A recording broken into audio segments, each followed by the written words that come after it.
नमस्कार। अरुणा विलेजा की पाठशाला में आप सबका स्वागत है। आइए आज हम स्पर्श भाग 1 पाठ 8 दोहे कवि रहीम द्वारा रचित हैं। इन दोहों से संबंधित बहुविकल्पीय प्रश्नोत्तर पर चर्चा करें।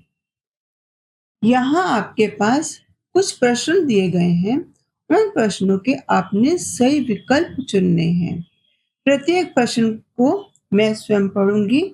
आपने उनके विकल्प देखने हैं।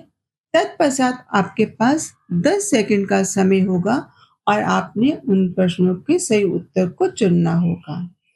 जो प्रश्न आप सही उत्तर चुन लेंगे, आप मुझे कमेंट में ज़रूर लिखकर बताएंगे कि आपने इस परीक्षा में कुल कितने सही प्रश्नों के उत्तर चुने हैं। तो चलिए आरंभ करते हैं बहुविकल्पीय प्रश्नोत्तर पर चर्चा। तो पहला प्रश्न है आपके पास ये, एके सब सादे सब जाए, रहमन मूल्य सींचिबो, फूले फले अघाए। प्रस्तुत दोहे के कवि का नाम बताइए। 10 सेकंड आपके पास है। सही उत्तर है इसका रहीम। अगले प्रश्न की ओर बढ़ते हैं। रहीम के दोहों की क्या विशेषता है? 4 आपके पास विकल्प हैं।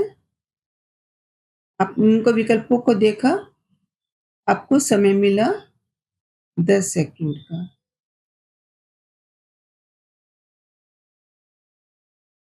सही समय उत्तर था इसका कम शब्दों में अधिक अर्थ बताने वाले। चलिए अगला प्रश्न, कवि ने प्रेम रूपी धागे को किसके समान बताया है और क्यों? आपके पास यहाँ 4 विकल्प हैं। धागे के समान क्योंकि प्रेम धागे की तरह नाजुक होता है। ख, पानी के समान क्योंकि प्रेम पानी की तरह ठंडा होता है। पत्थर के समान क्योंकि प्रेम पत्थर की तरह कठोर होता है। मोती के समान क्योंकि प्रेम मोती की तरह सुंदर होता है। तो आपके पास 4 विकल्प हैं। 4 विकल्प में से जो आपका सही विकल्प है आपने इसको चुन लिया। कमेंट में मुझे ज़रूर बताते जाएंगे साथ-साथ। सही उत्तर था धागे के समान क्योंकि प्रेम धागे की तरह नाजुक होता है। अगला प्रश्न है, कवि रहीम ने दूसरों से क्या छुपाकर रखने को कहा है? 4 विकल्प आपके पास हैं। प्रश्न मैं फिर से पढ़ रही हूँ। कवि रहीम ने दूसरों से क्या छुपाकर रखने को कहा है? चलिए समय आपके पास।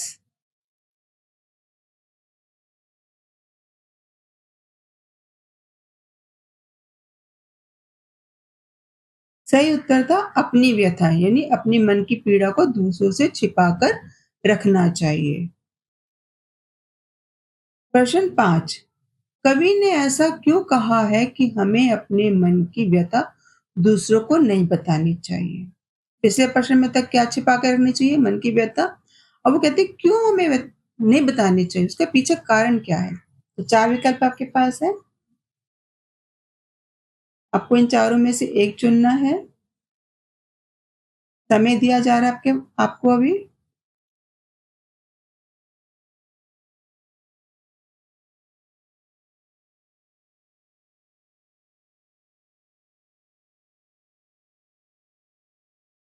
बहुत खूब, सही विकल्प है आपका क्योंकि पीड़ा सुनकर सब लोग मज़ाक उड़ाने लग जाते हैं। तो इसलिए जब लोग मज़ाक उड़ाते हैं इसलिए हमें अपनी मन की व्यथा को दूसरों को नहीं बताना चाहिए। अगला प्रश्न है, किसके जल को व्यर्थ बताया गया है? किसके जल को व्यर्थ बताया गया है? 4 विकल्प हैं। समय शुरू हो गया।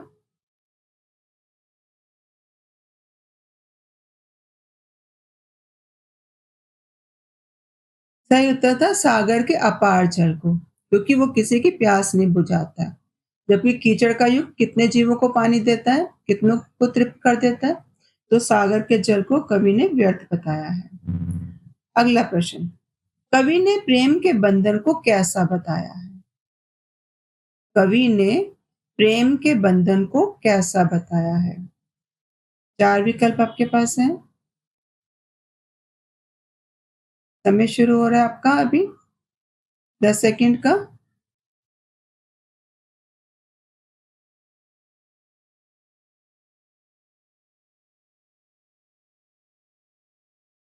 सही उत्तर है धागे के समान नाजुक। प्रेम का धागा कैसा होता है, बंधन कैसा होता है? धागे के समान नाजुक होते हैं, इसलिए इसको झटके से नहीं तोड़ना चाहिए। अगला प्रश्न है, नट किस कला में निपुण होने के कारण रस्सी पर चढ़ जाता है? नट यानी जो करतब दिखाते हैं। नट किस कला में निपुण यानी माहिर होते हैं और रस्सी पे वो चढ़ जाते हैं? 4 विकल्प आपके पास। समय आपका शुरू हो रहा है अब।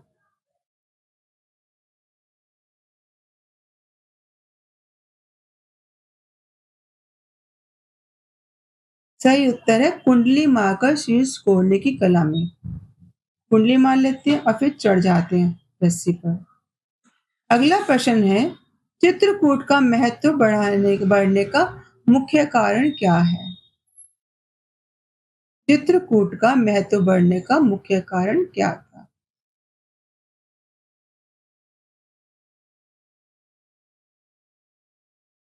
समय शुरू होता है आपका अब।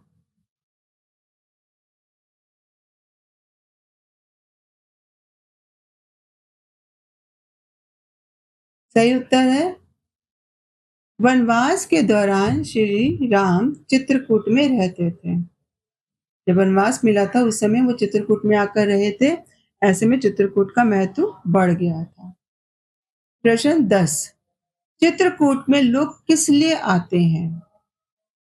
4 विकल्प आपके पास है। चित्रकूट में जो लोग जाते हैं तो किस उद्देश्य से जाते हैं? अपना शेष जीवन आनंदपूर्वक बिताने के लिए, इस आशा में शायद उन्हें श्री राम के दर्शन हो जाएं, राम को आशीर्वाद के रूप में कुछ भेंट देने के लिए, अपने सभी दुखों से छुटकारा पाने के लिए। तो आपके पास समय शुरू हो जाएगा। आप 10 सेकंड का समय आपके पास। सही उत्तर को चुनेंगे आप। सही उत्तर था अपने सभी दुखों से छुटकारा पाने के लिए। आपके जो उत्तर सही आ जाए आप कमेंट में मुझे अवश्य बताएंगे कि कितने आपने सही प्रश्नों के उत्तर चुने थे। और अगर किसी प्रश्न में आपको संदेह हो तो उसके बारे में भी आप कमेंट में मुझे अवश्य बताएंगे। अगला प्रश्न है, हिरण क्या सुनकर अपना शरीर न्यौछावर करने के लिए तत्पर हो जाता है? हिरण क्या सुनकर अपना शरीर न्यौछावर करने के लिए तत्पर हो जाता है? 4 विकल्प है आपके पास। आपका समय शुरू होता है अब।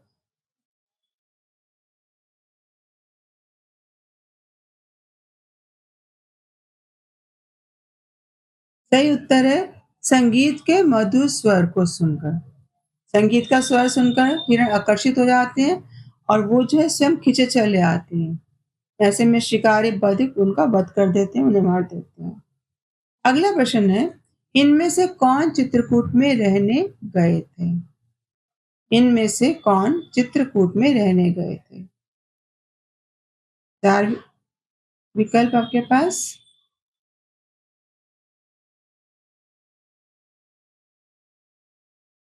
सही उत्तर है श्री राम। प्रश्न 13, किसके जल के प्रति कवि ने आभार प्रकट किया है? किसके जल के प्रति कवि ने आभार प्रकट किया है? पीछे बताया था ना किसका जल अनुपयोगी है, काम नहीं आता, व्यर्थ पर चर्चा की थी। यहाँ 4 विकल्प आपके पास।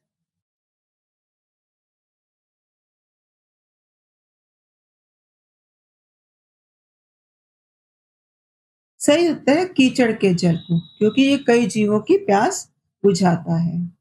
अगला प्रश्न है, रहीम के अनुसार हमें एक ही समय में कितने काम करने चाहिए? रहीम के अनुसार हमें एक ही समय में कितने काम करने चाहिए? तो सही उत्तर देंगे आप। एक। एक समय में एक ही काम करना चाहिए और पूरी एकाग्रता से करना चाहिए, तभी हम उसमें कामयाब हो सकते हैं। अगला प्रश्न, एक बार बात बिगड़ जाने पर पुनः क्यों नहीं बन पाती? एक बार बात बिगड़ जाने पर पुनः क्यों नहीं बन पाती? 4 विकल्प आपके पास हैं इसमें, आप इसमें से सही विकल्प चुनेंगे।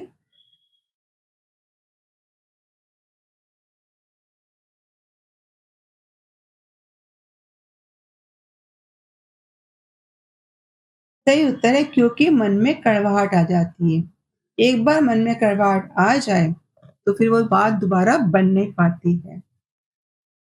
अगला प्रश्न है, रहीम की दृष्टि में हिरन और मनुष्य में से कौन अच्छा है और क्यों? रहीम की दृष्टि में हिरन और मनुष्य में से कौन अच्छा है और क्यों? क, लालची मनुष्य क्योंकि वह अपना धन संभाल कर रखता है। हिरन क्योंकि वह संगीत से मोहित होकर अपने प्राण दे देता है। मनुष्य और पशु दोनों क्योंकि सब अपना अपना भला चाहते हैं और इनमें से कोई नहीं। तो 4 विकल्पों में से आपको एक उत्तर को चुनना है कि इनमें से किसे अच्छा कहा है और क्यों?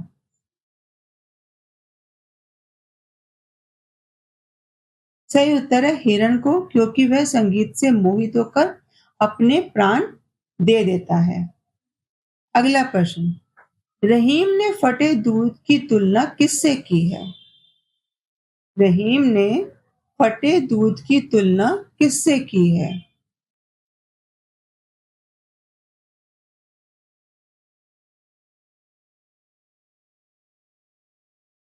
बिगड़ी बात से।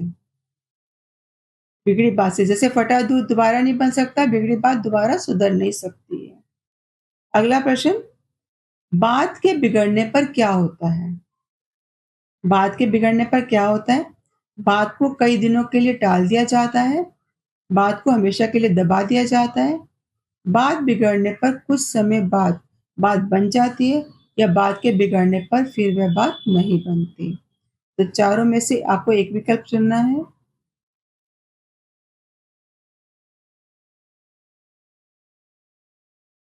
सही विकल्प है, बात के बिगड़ने पर फिर वह बात नहीं बनती।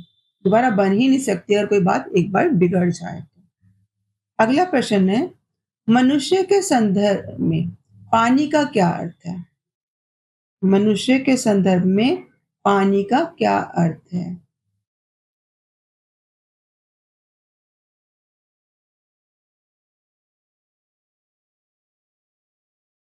सही उत्तर है इज्जत। एक बार मान सम्मान चला जाए तो फिर क्या होगा? फिर मनुष्य का महत्व नहीं रहता। मोती मानस जो आपने प्रसंग पढ़ा था, उसी से लिया गया है ये। अगला प्रश्न है, दोहे के अनुसार सुई की जगह क्या काम नहीं आता? दोहे के अनुसार सुई की जगह क्या काम नहीं आता? सुई की जगह तार से काम नहीं लिया जा सकता। सुई की जगह तार से काम लिया जा सकता है। सुई की जगह तलवार से काम नहीं लिया जा सकता या सुई की जगह तलवार से काम लिया जा सकता है। तो आपके पास 4 विकल्प हैं। सही उत्तर है सुई की जगह तलवार से काम नहीं लिया जा सकता। जहाँ काम आवे सुई का करे तलवारी। यानी जहाँ सुई काम आ सकती है वहाँ तलवार का कोई काम नहीं है। दोनों का अपना-अपना महत्व है, दोनों अपनी-अपनी जगह काम आते हैं। एक दूसरे का स्थान वो नहीं ले सकते। अगला प्रश्न है, व्यक्ति क्या सोचकर दूसरों को अपने मन की व्यथा सुनाता है? व्यक्ति क्या सोचकर दूसरों को अपने मन की व्यथा सुनाता है? यह सोचकर कि दूसरे पैसे देकर उसकी कुछ मदद करें, यह सोचकर कि दूसरे भी उसकी व्यथा सुनकर रोएं, यह सोचकर कि वह परेशान है तो दूसरे भी उसकी तरह दुखी हों। दूसरे उसके साथ सहानुभूति दिखाएं और उसका दुख कुछ कम करने का काम करें, कुछ कम कर दें।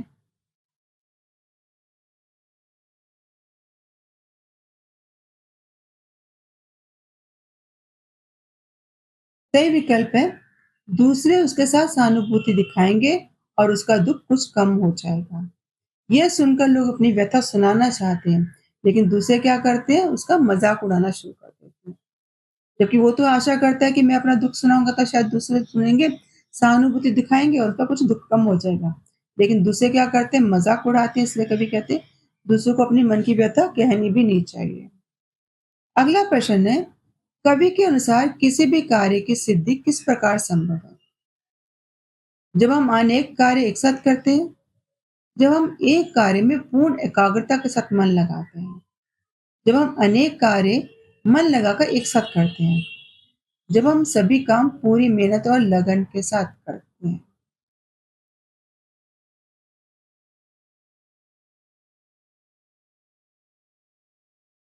सही विकल्प है, जब हम एक कार्य में पूर्ण एकाग्रता के साथ मन लगाकर करते हैं, यानी एकाग्रचित होकर हम एक ही काम करेंगे तो ही हम उस काम में सिद्ध हो पाएंगे।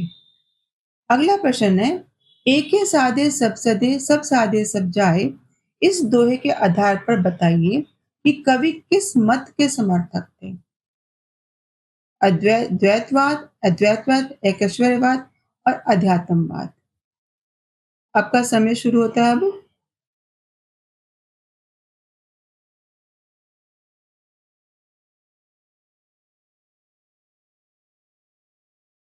सही विकल्प है एकैश्वर्यवाद, यानी एक ईश्वर की साधना करें।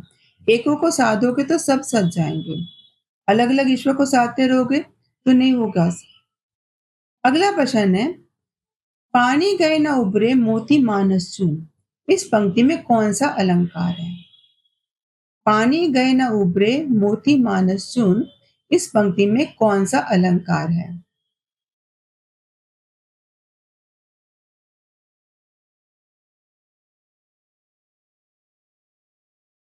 उत्प्रेक्षा, यमक, श्लेष, उपमा। सही विकल्प है श्लेष अलंकार। श्लेष अलंकार जिसमें एक शब्द में या एक वाक्य में दो से अधिक अर्थ चिपके हुए होते हैं, तभी वो श्लेष अलंकार होता है। या मोती मानस चून, तीनों के लिए पानी शब्द का प्रयोग किया गया, तो यहाँ पानी शब्द तीनों के लिए चिपका हुआ माना गया, इसलिए यहाँ श्लेष अलंकार है। अगला है, एके साधे सब सधे सब साधे सब जाए, इस पंक्ति में कौन सा अलंकार है? एके साधे सब सधे सब साधे सब जाए, इस पंक्ति में कौन सा अलंकार है? उत्प्रेक्षा, यमक, अनुप्रास या उपमा। चारों में से कौन सा अलंकार यहाँ आना चाहिए?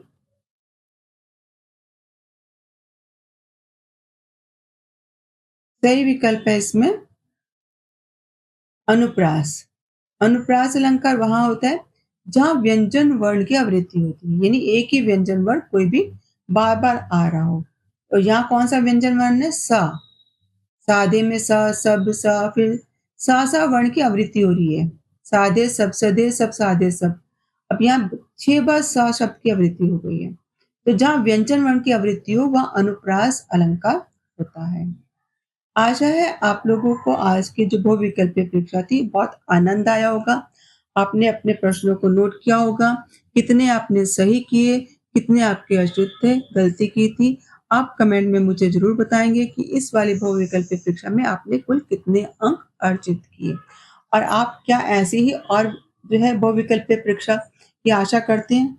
अगर आप चाहते हैं कि ऐसी और अन्य मैं पाठों की बहुविकल्पीय गतिविधि बनाती रहूँ, परीक्षा बनाती रहूँ, तो आप मुझे कमेंट में अवश्य बताएँगे। धन्यवाद।